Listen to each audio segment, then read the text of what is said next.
যদি সবকিছু ঠিকঠাক থাকে আমার ধারণা আগামী এক সপ্তাহের মধ্যে মাদুরো তিনি তার যে দেশ ভেনেজুয়েলায় ফিরে যাবেন।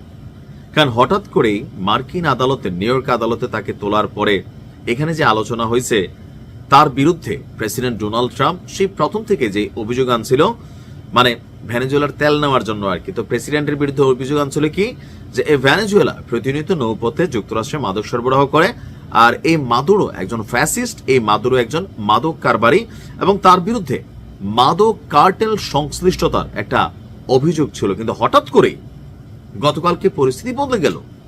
আসলে কেন বদলাচ্ছে, কি হচ্ছে, চলুন দেখি। আমার ধারণা ট্রাম্প একটা ভয় দেখানোর চেষ্টা করছে মাদুরোকে তুলে পুরো বিশ্বকে, বা ল্যাটিন আমেরিকার, দক্ষিণ আমেরিকার যে দেশগুলো আছে, আমেরিকা মহাদেশের এই দেশগুলোকে একটা বার্তা দিছে যে ফাইজলামি করবা, ঠিক এরকম মাদুরো বানাই দিব, সুতরাং সাবধান হয়ে যাও, আর মাদুরোকে সম্ভবত ছেড়ে দিবে। এখন কি হয়েছে দেখেন, মার্কিন বিচার বিভাগ এতদিন ধরে ভেনেজুয়েলার প্রেসিডেন্ট মাদুরোর বিরুদ্ধে যে অভিযোগ করে আসছিল, ভেনেজুয়েলায় মার্কিন অভিযান এবং মাদুরোকে আটকের পর অনেকটা নীরবে সেই অভিযোগ থেকে হঠাৎ করেই সরে এসেছে।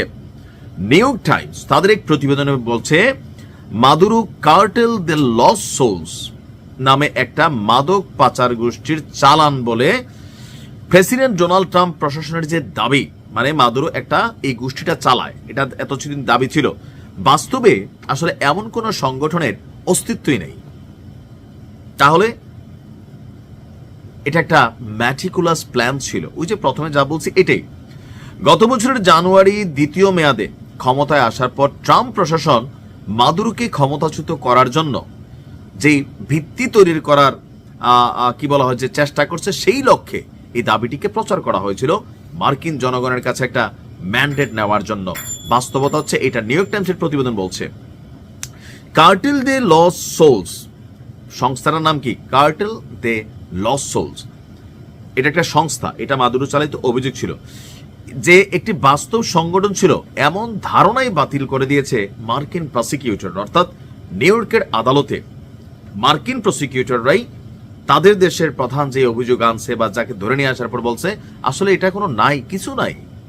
নিউ ইয়র্ক টাইমসের প্রতিবেদন অনুসারে এই যে কার্টেল দে লস্ট সোলস প্রত্যয়টি আসলে দুর্নীতির সংস্কৃতি এবং মাদকের অর্থে পরিচালিত একটি পৃষ্ঠপোষকতা ব্যবস্থার ইঙ্গিত দেয়। অর্থাৎ যেমন ধরেন বাতাস আছে কিন্তু আপনি এটা চোখে দেখতেছেন না, বৈজ্ঞানিকভাবে প্রমাণ করা যায়। তারা বুঝাইছে যে এই সংস্থাটা ওইভাবে না থাকলেও এইভাবে এটা কিন্তু আছে, যে শব্দগুলো আমি ব্যবহার করলাম। তবে মাদুরোর বিরুদ্ধে মাদক পাচারের পরিকল্পনায় অংশ নেওয়ার অভিযোগ আছে, অভিযোগ। এখন এখানে কোনো কিছু প্রমাণিত না। 2020 সালে গ্র্যান্ড জুরির অভিযোগের নথিতে কার্টেল দে লস্ট সোলসকে মাদুরোর নেতৃত্বে পরিচালিত একটি সংগঠিত অপরাধী গোষ্ঠী হিসেবে চিত্রিত করা হয়। বলা হয় গোষ্ঠীটি বৃহৎ আকারে মার্কিন যুক্তরাষ্ট্র সহ ইউরোপের বিভিন্ন দেশে কোকেন পাচার চালান করত। এমনকি এই দাবিটি কারাকাসের বিরুদ্ধে অর্থাৎ ভেনেজুয়েলার বিরুদ্ধে আমেরিকার সর্বোচ্চ চাপ দেওয়ার জন্য একটা মূল স্তম্ভ হয়ে ওঠে, এবং একের পর এক নিষেধাজ্ঞা দেশটির ভূখণ্ডে সামরিক অভিযান চালানোর ন্যায্যতা তৈরির জন্য বারবার উদ্ধৃত করা হয়। গত বছরের জুলাই মাসে মার্কিন ট্রেজারি বিভাগ তথাকথিত কার্টেল দে লস্ট সোলসকে একটি সন্ত্রাসী সংগঠন হিসেবে তালিকাভুক্ত করে, আর এই পদক্ষেপটি পরে পররাষ্ট্রমন্ত্রী মার্কো রুবিও এবং সাবেক জাতীয় নিরাপত্তা উপদেষ্টা রবার্ট সি ওব্রায়েনও সমর্থন করেন। তার মানে বুঝছেন, এখানে আসলে এই প্রতিষ্ঠানটা কিছুই না, বাট মাদুরোকে ধরতে হবে। ধরার জন্য আর সামরিক শক্তি প্রয়োগ করা 2-3 ঘন্টার অপারেশনের সম্ভব ছিল, কিন্তু সিস্টেমকে ম্যানেজ করা, জনগণের চোখে তাকে ভিলেন বানানো, এই জন্য কাজ করছে পুরো সিস্টেম, মিডিয়া। এই জন্য বলি পশ্চিমাদের কাছে চিহ্নিত হয়, তারা যখন কাউকে খাবে তাকে আগে সন্ত্রাসী বানাবে, বিশ্বজুড়ে নিন্দিত করবে, এরপর তাকে ধরবে যেন নিন্দার ঝর্ণা ওঠে। তবে তাদের এই খেলা কিন্তু যত দিন যাচ্ছে তারা ফাইসা যাচ্ছে, প্রমাণিত হচ্ছে যে তাদের পত্রিকা, তাদের দেশ বলতেছে যে এটা সবটাই ফলস, স্পষ্ট কোনো প্রমাণই নেই।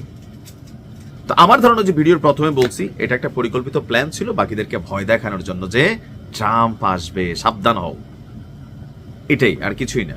ভালো থাকো।